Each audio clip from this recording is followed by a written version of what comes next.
अच्छा जी, सऊदी अरब से आई ये खातून जो कि लाहौर में आई हुई है, सऊदीया से आई है और यहाँ पर हॉस्पिटल में अपने चेकअप के लिए जाती है रूटीन वाइज, और दरबार पर सलाम करने के लिए आती है। लेकिन यहाँ पर दरबार के पास यानी कि दरबार में तैनात, थाने के अंदर तैनात पुलिस कांस्टेबल जिसका नाम शहराज बता रही है, जो कि इसको दोस्ती के लिए आमादा करता है और उसको कहता है मुझसे दोस्ती करो। जब ये खातून जो है उससे दोस्ती से इनकारी करती है तो वो पुलिस कांस्टेबल जो है इस पर तशद्दुद करता है और उसको संगीन नताइश की धमकियाँ देता है। ये सारी कहानी मैं इनकी ज़ुबानी जानता हूँ कि आखिर वो पुलिस वाला कौन था और क्यों इनको फोर्स कर रहा था दोस्ती के लिए, जब इन्होंने इनकारी की और इन पे तशद्दुद करना शुरू कर दिया। ओवरसीज़ है, सऊदी अरब से यहाँ पर आई हुई हैं। बात करके मैं जानूँगा कि आखिर वजह क्या है। अस्सलाम वालेकुम। वालेकुम अस्सलाम। क्या नाम है? आसमा। अच्छा आसमा, ये क्या कहानी है? सारी कहानी ज़रा बताओ। जी मैं पेशेंट हूँ, तो मैं लाहौर आई थी। मैंने अपॉइंटमेंट ली थी डॉक्टर प्रोफेसर मंजूर साहब से, जो कि न्यूरो सर्जन है, ठीक है, सर्जिमेट हॉस्पिटल ज़फ़र अली रोड पर। मेरी उनके साथ अपॉइंटमेंट थी, तो मुझे उन्होंने स्ट्रिक्टली मना किया था। ये सेकंड अपॉइंटमेंट थी, मैं पहले हो चुकी थी उनके पास।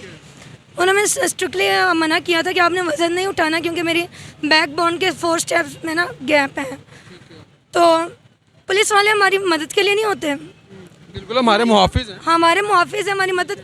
अगर मैं किसी ऐसे वैसे बंदे को हेल्प का कह देती, ठीक है, वो और कोई बदतमीज़ी कर लेता, उससे बेहतर मैंने ये सोचा मैं इस पुलिस वाले डाले में थे, वो लोग 5-6 लोग डाले में थे। और मेरा बैग जो था, आपको पता है जब भी ट्रैवल बंदा करता है आउट ऑफ कंट्री, तो उसके बैग में बड़ा सारा नाम लिख देते हैं, नंबर लिख देते हैं कि अगर मिस हैप हो जाता है या कोई गुम हो जाता है तो नाम से कॉल करते हैं PIA वाले या डिफरेंट एयरलाइंस, ठीक है।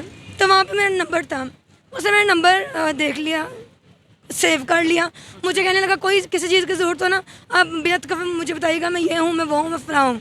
उसके गाड़ी वाले सारे हंस रहे थे उस पर, ठीक है। मैं वहाँ से, नाम क्या था उसका? शहराज, ठीक है।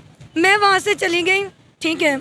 उसके बाद 1 दिन गुजरा, 2 दिन गुजरा, उसने मुझे फ़ोन करना शुरू कर दिया। फ़ोन उसने किया, मैंने उसका नंबर ब्लॉक कर दिया। मेरा जो नंबर उसके पास था उस पर मेरा व्हाट्सएप भी बना हुआ था। मैंने जब नंबर से ब्लॉक किया, उसने व्हाट्सएप पे फ़ोन करना शुरू कर दिया। मैंने व्हाट्सएप से भी ब्लॉक कर दिया उसको, ठीक है। जब व्हाट्सएप से ब्लॉक किया तो उसको जैसे ऐसे हो गया जैसे दुश्मनी नहीं होती आती किसी के साथ, तो मैं ये करवा दूंगा, मैं वो करवा दूंगा। कहता रहा कि मुझसे दोस्ती करो, जब आपने इनकार किया तो तशद्दुद करना शुरू। तशद्दुद, ठीक है। उसके बाद उसने मेरी वालदा को गाली दी है। वालदा को गाली देने के बाद हाथापाई पे बात आ गई। तो गिरबान हुआ जी बिल्कुल, ठीक है। तो ये देखें, ये देखें जी, इसके इनके हाथ पे जो है नाखून भी हैं उसके।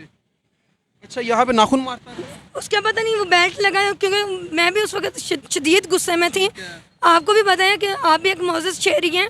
इज़्ज़त इंसान की सबसे फर्स्ट प्रायोरिटी, सेल्फ रिस्पेक्ट। बिल्कुल, ये ज़रूरी नहीं है कि कानून में है तो वो अपनी जागीरदार समझेंगे कि हर लड़की को, किसी को भी ऐसा नहीं होता है, कहीं पे भी नहीं होता, ठीक है। जब मैंने उसको बराबर अपने दिफा किया, ठीक है, तो उसने मुझे डराया धमकाया, मेरा बाप वज़ीर आला के साथ होता है, मेरा ये होता है, मेरा वो होता है, मेरी ना। फिर जब मुझसे देखा कि मैं धमकियों से नहीं डरी, तो फिर मुझे लालच पे आ गया। फिर कहा मेरी 75,000 सैलरी है, हम ऊपर से मार लेते हैं, हमें खाना पीना फ्री है, ठीक है, ये वो फ्री, हमारा सब कुछ फ्री होता है, हम जिधर मर्जी चले जाएं, लोग हमसे डरते हैं, ये वो। हमारा पूरा थाना जो है वो ना ऊपर से। थाने में गई हैं एप्लीकेशन लेके? थाने में मैं उसी टाइम गई हूँ, उसी टाइम गई हूँ, ठीक है। थाने में गई हूँ, थाने में जाके मैंने SHO का पूछा है डायरेक्ट, तो वहाँ पे मुहर्रर बैठा था, आई डोंट नो कौन कौन बैठे थे, सारे बेटे भाई उसके बैठे थे। तो वो कहते जी वो तो राउंड पे गया हूँ मैं। तो मैंने कहा यहाँ पे कौन बड़ा है, उसको बुलवाएं। मैं बहुत गुस्से में, डेफिनेटली, ठीक है, आप उस मेरी फीलिंग्स को समझ सकते हैं। तो उन्होंने मुझे एक रूम में बिठा दिया। जब मैं रूम में बैठी, काफ़ी देर बैठी रही ना, तो मैंने उनको वहाँ पे भी बोला था कि मैंने कहा मैं इदारों की रिस्पेक्ट करती हूँ, मैं आपके पास आई हूँ, वरना मैंने कहा मीडिया की टीमें यहाँ पे बहुत पेरी होती हैं, अगर मैं उनको बता देती आपके पास आ जाती तो आपकी क्या होता है आपके साथ, ठीक है। मैंने एक इज्जत अपनी भी और आपकी भी समझ कर मैं इधर आपके पास आई हूँ इंसाफ लेने। आगे से कहने लगा मैडम सामने ना वो कैमरा लगा हुआ, वो IG साहब के ना ऑफिस में रिकॉर्डिंग जाती है उसकी, आप ना इस रूम से उठ के ना दूसरे रूम में आ जाए। मैंने कहा तो पता लगने देना IG साहब को, IG साहब को मैंने कहा जाने दे रिकॉर्डिंग, उन तक पहुंचे कि इन्होंने पागल लड़के को, बंदे को रखा हुआ है। अच्छा, क्या वो भी पागल था? नहीं नहीं, वो जो शराज था, नहीं, वो शराज ही पागल है। शराज पागल, वो कोमे में रहा है, उसके पूरे थाने ने गवाही दी क्या है। कह रहे थे वो? कह रहे उसके यहाँ पे ना वो मतलब सुराख सा बना हुआ था, तो उसके ऊपर टांके लगे हुए थे, तो उसने क्या उन्होंने कहा कि वो भी कोमे में है, वो पागल है? उन्होंने कहा कि ये 2 महीना कोमे में रहा, इसका दिमाग सिरका हुआ है, अच्छा, इसका दिमाग भी खराब है। इसका दिमाग खराब है। अच्छा, फिर? तो मैं दूसरे रूम में चली गई। वहाँ पे वो बाहर निकलने लगा, तो मैंने उनको कहा, मैंने कहा अगर ये आपके थाने की हदूद से निकल गया तो मैंने कहा मैं आईजी साहब के पास जाऊंगी। तो गई आप आईजी साहब के पास? नहीं, उन्होंने नहीं जाने दिया, अच्छा, उन्होंने नहीं जाने दिया उसको थाने से बाहर। जब तो वो आया तो मतलब ना वहाँ पे उसने बातें की, इल्ज़ाम कि मैंने ऐसा नहीं कहा, ये नहीं कहा, वो नहीं कहा। तो मैंने कहा सर मैंने अपना पासपोर्ट दिखाया, ठीक है, ये देखें जी नाज़रीन, इनके पास पासपोर्ट भी है और ये पे नहीं है सारी, ये देखें कितनी दफ़ा मैं जा चुकी हूँ। ये देखें जी, इनके पास पासपोर्ट भी है और ये आप देख सकते हैं कि लेकिन ये ओवरसीज़ हैं, ये वो लास्ट पाकिस्तान में आई हुई हैं, यहाँ पर अपने मेडिकल के लिए लाहौर में आई हुई हैं और यहाँ पर ही पुलिस वाला जो है इनको दोस्ती के लिए आमादा करता है। क्या कहना चाहेंगी अब आईजी साहब को? आईजी साहब देख रहे हैं आपको। मैं आईजी साहब को सिर्फ यही कहना चाहूँगी कि आईजी साहब किस चीज़ की कमी दी हुई है आपने इनको? इतनी अच्छी सैलरीज ले रहे हैं, प्रोटोकॉल इनके अलग होते हैं, उसके बावजूद भी ये अगर किसी ऐसी लड़की को जो अपने इलाज के लिए पता नहीं कितनी मुश्किल से, ठीक है, इतना लॉन्ग ट्रैवल करके आती है, ठीक है, उसको हेल्प मांग लेती है कि बैग इधर कर दो, और वो बैग से नंबर ले लेते हैं, तो उसको धमकाते हैं, उसको उसके साथ बदतमीजी करते हैं, उसको माँ की गाली देते हैं। और फिर सबसे मेन पॉइंट आईजी साहब ये है कि अगर वो कोमे में रह चुका है मरीज़, तो वो थाने में ड्यूटी क्यों का अंजाम कर रहा है? आप उसको क्यों नहीं मतलब आप अरेस्ट पे भेजते हैं, अपने घर उसको भेजते हैं? कल कला को आईजी साहब आप मेरे लिए बड़े काबिल एहतराम है, मेरे सारे इदारे मेरे लिए काबिल एहतराम है। कल को अल्लाह ना करे कि वो बंदा किसी के घर में घुस जाता है, रेप हो जाता है, किसी के साथ वो बदतमीजी कर लेता है, फिर इदारों पे तो हुटिंग फिर भी आएगी। तो काइंडली मेरी सिर्फ यही इल्तमास है, रिक्वेस्ट है, मैं भी अल्हम्दुलिल्लाह वेल एजुकेटेड लड़की हूँ, मैं कोई ये नहीं कि मैं कोई एक स्टोरी क्रिएट करके मैं सुना रही हूँ मीडिया को, ठीक है ना ही।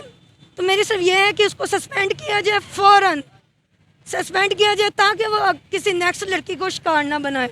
ये हालात हैं जी नाज़रीन के, आपने इनकी गुफ्तगू जो है मुलाहिज़ा फरमाई है और बता रही थी कि किस तरीके से उस कांस्टेबल ने पहले इनको ज़बरदस्ती, इनका पहले इनके बैग से, जो इनका एयरपोर्ट से जो बैग लेके आई थी उसके ऊपर नंबर लिखा हुआ था, वहाँ से उसने नंबर नोट करके इनको बाद में ब्लैकमेल करता रहा। जब ये दरबार सलाम करने के लिए आई हैं तो यहाँ पर आके उसने इनके साथ दस्तो गिरबान हुआ है, ज़्यादती की है। लेकिन अब ये मुतालबा कर रही हैं आईजी साहब से, आईजी साहब आप एक बहुत अच्छे इंसान हैं, लेकिन आपके डिपार्टमेंट के अंदर बहुत सारे पागल हैं। एक पागल की तो आपने निशानदेही कर दी थी जिसका नाम शाहिद जट था, और आपने बताया था कि जी वो तो पागल है, लेकिन आपके डिपार्टमेंट के अंदर बहुत सारे ऐसे पागल हैं जो कि लोगों को ब्लैकमेल कर रहे हैं, लोगों को तंग कर रहे हैं। और ये जो खातून है सऊदीया से आई हुई है, और शेराज नामी जो कि दाता दरबार के अंदर तैनात है, उस कांस्टेबल ने इनके साथ ज़्यादती की है, इनके साथ दस्तो गिरेबान हुआ है।